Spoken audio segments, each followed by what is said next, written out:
let's talk about Captain America. Of course, Christian Pulisic. Remember when I said people have been doing absolute bits? Well, another early and clutch goal for Captain America in the Derby della Madonnina this time. A 2-1 win for the Rossoneri over their bitter rivals Inter Milan. Pulisic scoring earlier on in the goal. That is now his third goal in 3 straight games. That's his second goal in just last week alone, Herc. Honestly, Mans is on an absolute roll. And last season, you know, he had the 12 goals across 36 games, but he really has started this season. It feels different, Herc. Am I the only one feeling that? Do you feel like he's really grown into his moment at Milan, or am I just being too much too soon?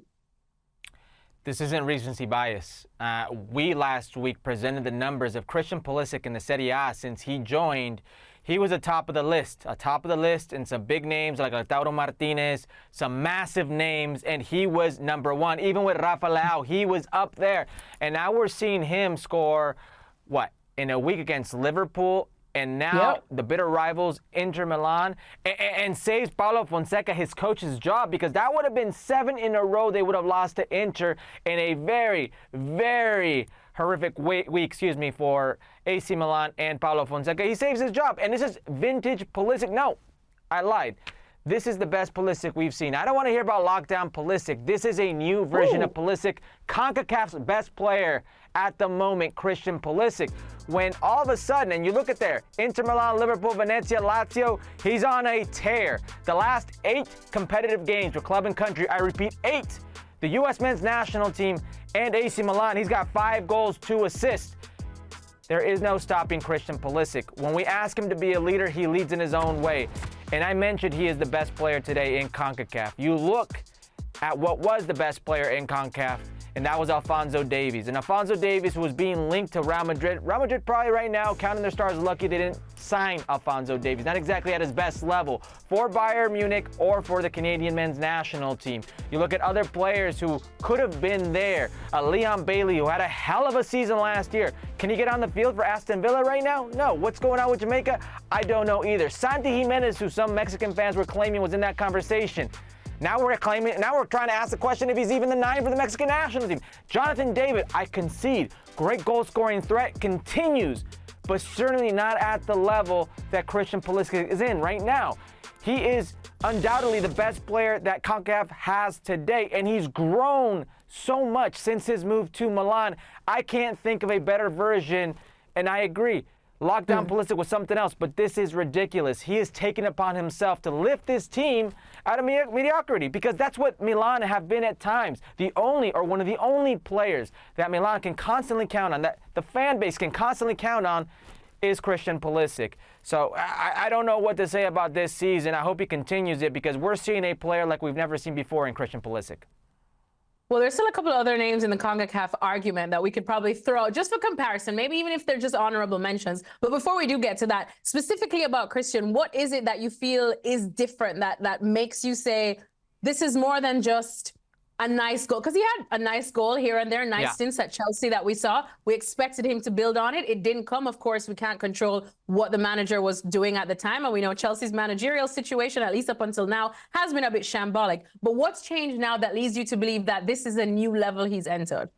Let me talk about the physical really quickly. Oftentimes, when you saw Christian Pulisic come up in his Dortmund days and Chelsea days, you say, wow, explosive, change of pace. In open space, he will absolutely murder teams. And all of a sudden, what's going on with Christian Pulisic? Are the injuries not letting him play to his full potential, et cetera, et cetera? And then I'm going to take you back to the mental side.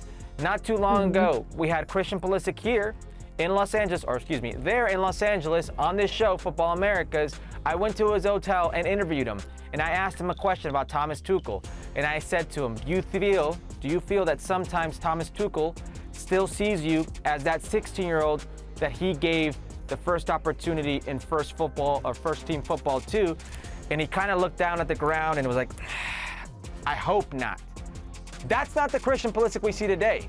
He knows exactly who he is. He's got the confidence in himself that we've not seen in quite some time. A confidence that we've only really seen with the U.S. men's national team and for spurts. And this is one of the things that really irks U.S. men's national team fans. It is the ability of not seeing that week in, week out, or when they get to see him on these international fixture dates. Where is that for the U.S. men's national team? My only answer is he doesn't have the same players around him. He doesn't have the same aura around him because it's not the same pressure or same environment around him. And we'll get into that some more, but Christian Pulisic is on a different level than I've seen before, and you can see it in his play. The goal he scores against Inter Milan, he intercepts a ball, and instead of trying to, an old Christian Pulisic, Chelsea Christian Pulisic, would support, would look to get the ball into a safe zone, look to keep possession. He immediately attacks the heart of Inter Milan and goes at 4 different players with pace, precision, with an arrogance about his game, a flair, and then finishes it off. That's not the Christian Pulisic confidence that we saw before. We are seeing it now. Yeah, well, let's talk about some other players in CONCACAF that I guess you could just tell me how far behind Christian Pulisic right now would they be? You did mention my boy Leon Bailey. He's coming back from an injury. I'm just saying. But wait for him to start cooking again. The Jamaica situation, though, oof, that's another story for another day indeed. But you mentioned Alphonso Davies, and it's true, no goals, no assists so far this season. People can argue that, again, maybe it's time, new manager, etc. We will see exactly what happens. He did get that assist against Dinamo Zagreb when they thrashed them 9-2, but I think everybody got something in that game, Herc. I probably could have gotten something in that game. But 2 other names, probably because they are in positions that we're not expecting, like, say, a Christian Pulisic.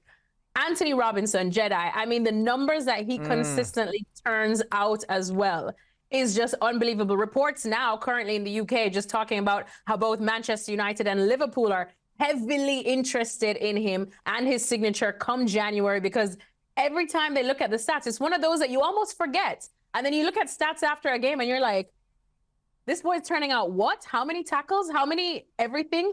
And I think it's almost underrated because of his position. Another one as well, we could argue maybe Joe Scally too, doing bits as well. Probably not the big team like a Milan. But what do you think? How far behind? Joe Scally, I think, is nowhere in the picture.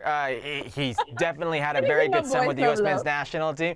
But I'll tell you what, Anthony Robinson is an amazing shout, and underrated is probably the best word to describe him. There's a reason he is so sought after in the Premier League. There's a reason he is so consistent. I like my left backs a little bit more refined in the final third, but this man, I mean, the assist, the drive, the importance. You look at Fulham constantly when he plays, he constantly has the most touches on the team. The guy who has the most touches on the team is the guy who you want with the ball, the guy who drives you in possession going forward, and he happens to be that. I don't know how to explain it, but he is that guy. I think you're absolutely right about, you know, how unappreciated he is in certain circles. So it's not a bad shout. I don't know about best in CONCACAF as the ultimate guy himself, but certainly not a bad shout when you look at players who are up there. Well, I know you chuckled because it's hard to bring anybody from Mexico in the mix currently. We're going to talk about that a bit later more, but Raul Jimenez also seems to be finding some sort of form. If he continues scoring, does that bring him at least into the conversation? Maybe top 5? I think there are only 3 players in this conversation right now, and that is Christian Pulisic. I'll go 3.5.